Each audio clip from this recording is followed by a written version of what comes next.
Adventures of Irvingman! Perry isn't happy with his 3 reporters. Nothing exciting is happening in the city, which means there's nothing interesting to read in the paper, so why buy one? Perry isn't crazy about that. He berates them for a bit, then says, go find something that qualifies as news.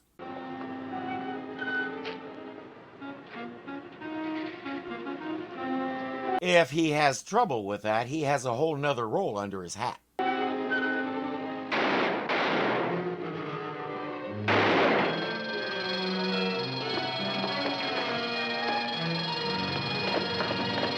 There's the story, and Jimmy has a photo sequence of the whole thing. Jimmy, you're a rotten reporter.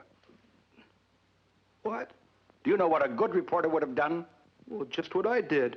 Get the story and get it straight. What would you have done, Kent? Well, I might have brought the hero up here to the office for an exclusive byline interview. Exactly. Voila! Meet Frank Smullins, the hero of the hour. I think he sandbagged you, Chief. Smullins is trying to tell them it was an accident, but nobody will let him finish a sentence. Finally, they hand him the tape recorder microphone and say, describe in your own words what happened. I was walking along the street when suddenly I hear this shooting. I looked up and I saw this man running out of the bank with a gun. Tell him what you were doing with your hands. What were you doing by the bank? Well, I was on my lunch hour. I was just taking a walk. I'm a bookkeeper at Simmons & Sons. Simmons and Sons? Well, that's more than a mile from the bank. I know, but I sort of got a feeling that I should take a walk in that direction. I often get those feelings. He describes several events that he got a feeling about and was there when they happened. Perry, being an experienced reporter and editor, won't take anything at face value and sends his crew out to check out Mr. Smullins' story. This man's the greatest natural-born reporter to come along in years. From now on, you're working for the Planet. Or he takes the whole thing at face value and hires him on the spot. I always forget which. Frank has to discuss it with his girlfriend Celia first. Perry is offering him more than twice what he's making now. Frank, I'm so proud of you. And now we can get married. But don't you think we should wait until we see if this new job works out? Well, of course it will work out. Didn't he call you the greatest natural-born reporter to come along in years? He's not so sure. He's been with this company for 20 years and feels a lot of loyalty to them. But, Frank, you're only a junior bookkeeper after all these years. I know, but I feel that eventually I'd work up from there. Do you remember the plan I submitted to Mr. Simmons about a complete overhauling of our sales campaign? Frank, you've been submitting that plan for 5 years now. Why, you can't even get Mr. Simmons to read it. My man, if you've been there that long and haven't moved up at all and he won't even read your proposal, he doesn't deserve your loyalty. Whether the Planet gig works out or not, get out of there. I once worked in a warehouse owned by a guy who was the most arrogant, privileged little prick in the city. He owned the operation because Mommy and Daddy bought it for him after he graduated from Harvard Business School. During an annual review, he was complaining that sales were down, so he couldn't give out as much in raises as people expected.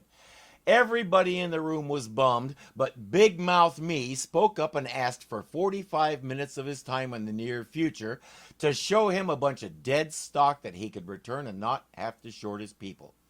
He did it. The following week, he took time out of his afternoon to come down and walk through the place with me, where I told him what was moving and what wasn't, what we had too much of and what we could easily do without. I learned a lot that day, and he didn't mind letting me in on some aspects of the field. He even thanked me for showing him around his own place, so to speak.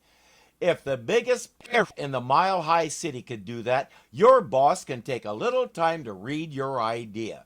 The fact that he hasn't tells you what he really thinks of you. 20 years with his firm, and I'll bet he doesn't even know your name. You know, you're right. Why, with the plans Mr. White has, there's no telling what might happen to me.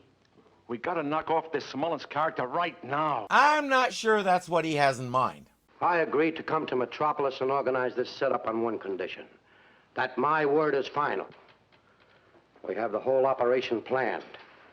We held off on everything for a month to lull the town into a sense of false security. I think you mean a security sense of false.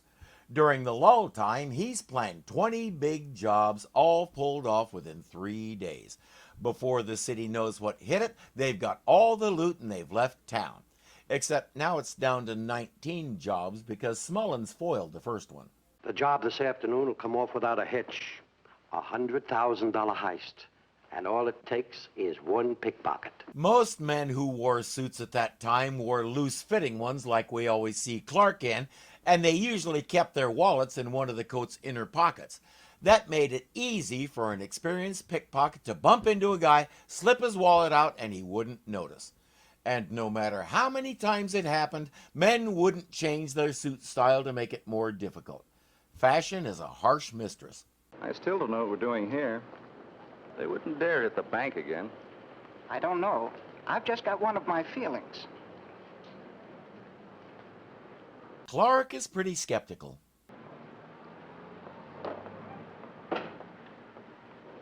Who is that? That is C.V. Owen. He's the president of the bank. Another feeling?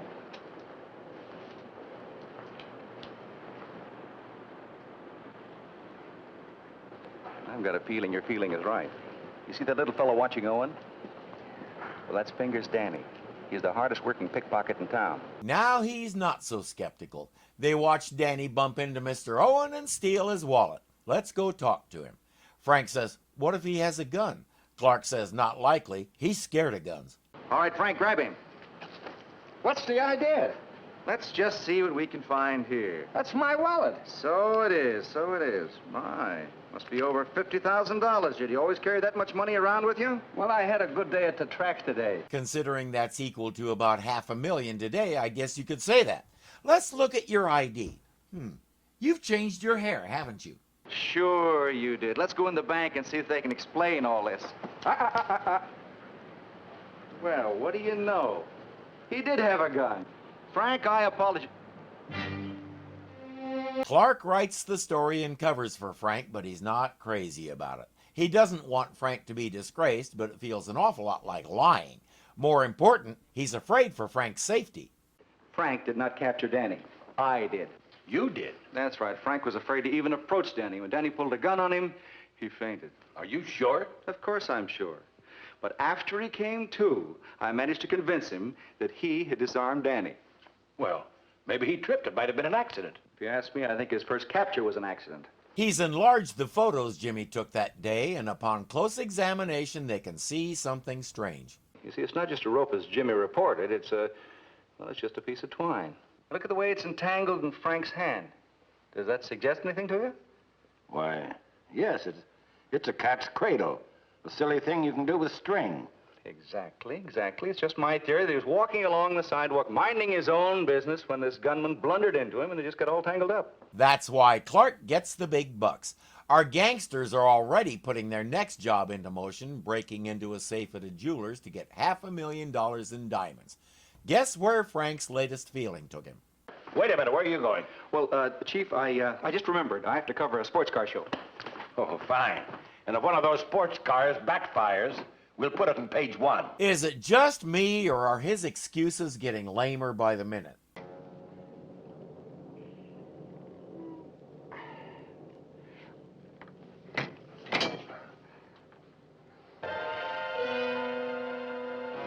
Very nicely done. It'll make a good story for the final edition. Now surrender to the power of my hat. Put that away. I'm Frank Smullins of the Planet. You're coming with me. Maybe your name used to be Smullins. Right now, it's Mud. Why don't you surrender? You haven't got a chance. I told you, I'm Frank Smullins. I radiate such justice and goodness you can't help but kneel before me. How'd you get in here? Through the store. I untied one of the salesmen, and he's calling the police. What? Sorry I have to do this, chum. See? You've got to kneel before me to revive me. Told you.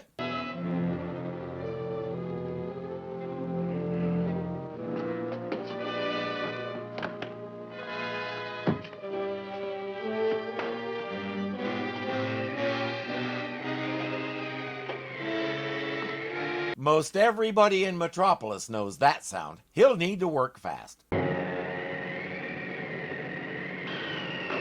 You shouldn't have done that. The hat is what makes him invincible.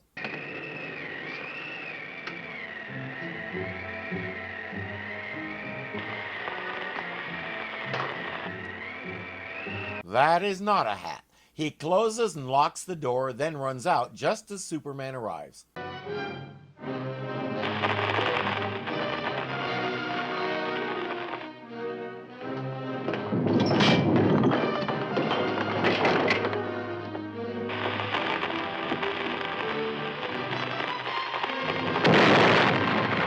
You have to wonder if the people of Metropolis have gotten used to random explosions in the air like that. What happened? You've done it again. You frightened the safecracker away before he could get his loot. Well, maybe someday these thugs will learn not to fool around with Frank Smullins. Oh, spare me the expression, Clark. You're the main one helping to perpetuate the myth and fill his head with this stuff. You don't get to create a monster and then roll your eyes at it. Do you agree now that we have to get rid of that reporter? Unfortunately, I do. We've got 8 jobs going off simultaneously tomorrow. Even Superman can't be in all those places at once. They can't get near Smullins with Superman hanging around, but there is something they can do to make him come to them. Perry White's office. I'd like to speak to Frank Smullins. I have a hot tip. Just a minute, I'll try to find them for you.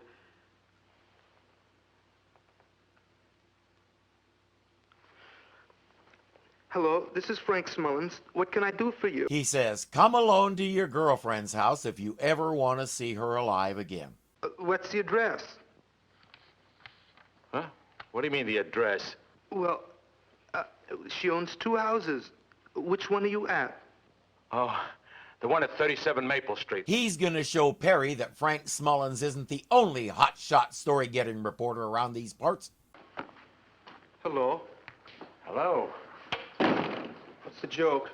It used to be a joke, Mr. Smullins, but it's all over. That's not Frank. He's getting himself captured so he can tell the story from the inside. Has Olson returned yet? Oh, he's out on a story, Chief. What do you mean? Well, he got a phone call and said something about a hot tip. I heard him repeat an address, 37 Maple Street. 37 Maple Street? That's Celia's house. Who's Celia? My girl. Frank Smullins and his hat to the rescue. This isn't about being a hero or a reporter or anything else. I doubt he's thought about anything beyond she needs me. I can relate. Well, that's funny. Maybe they're trying to get back at Smullins through his girl. You better go after him, Kent. Oh, Chief, I think I'd better go over to the Federated Savings and Loan again. I have one of those feelings that something's going to happen, you know. Clark, let's face it, even you don't find your excuses believable. Just say, on it, Chief, run and change to Superman and do what you do. He needs to learn the KISS principle. Keep it simple, Superman. Lois says, for crying out loud, I'll go. Now watch this. What's this about your having hunches? Well, I don't That's know, supposed Chief. to be Smullins' job, you know. Well, maybe it's catching, huh? Well, all I can say is it's a funny way to run a newspaper. Well, I'm sure you're right, Chief, but, you know, there are all kinds of ways to run a newspaper, aren't there? I repeat, that was all unnecessary. All he has to say is, I'm on it, run out in a much less absurd way, and do his thing. I haven't paid much attention to who writes these stories, mainly because the vast majority of the names wouldn't mean a thing to me anyway, but I do wonder why they turn Clark into a babbling bubblehead every time this happens. Maybe somebody secretly doesn't like him and wants to make him seem really goofy. I know people say you're crazy when you talk to yourself, but by great Caesar's ghost, there's nobody else around here sane enough to talk to. I know the feeling well. I have relatives too. Our gangsters are tired of waiting for Frank. They need to get out of town. So I guess that's it for Jimmy and Celia. There's a gas jet in the fireplace. Turn it on. Right.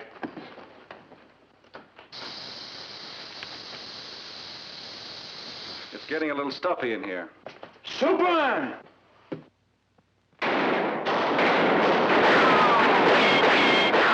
He always stands there and lets them shoot. He never thinks about all the bullet holes that Celia's going to have repaired.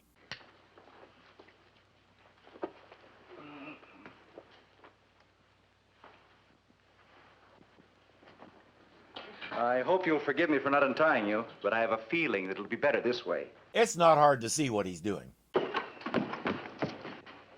Why, if you've so much as harmed one hair of her head, I'll... Look out, Frank. They've got guns. There. That'll teach you to tie my girl. Frank, you might have been killed. What is life without honor? And he didn't even faint, because this time it was something worth risking everything for. But you didn't have to do that. They were... Jimmy! Oh, Frank, you're wonderful. You've saved my life. Shut up, Jimmy. He's a little slow to catch on sometimes. Frank is a hero to his girl, even though she's in on the deception. They're getting married. Even better, he's decided to give up the exciting, dangerous life of a crackerjack reporter. When Mr. Simmons, my old boss, kept reading about me in the paper, he finally dug up that plan I submitted to him 5 years ago and read it. He offered me twice what you're paying me to be head of sales planning. What a generous, thoughtful man. All you had to do was nearly get yourself killed 3 times, and he noticed you right away. All these years I've been doing it wrong. Hey friends, if you enjoyed the video, please click the thumbs up button and let me and YouTube know it. If you're not subscribed yet, you know what to do. And remember, you can become a patron of this channel for as little as $2 a month. Thank you so much for watching, and I'll see you next time.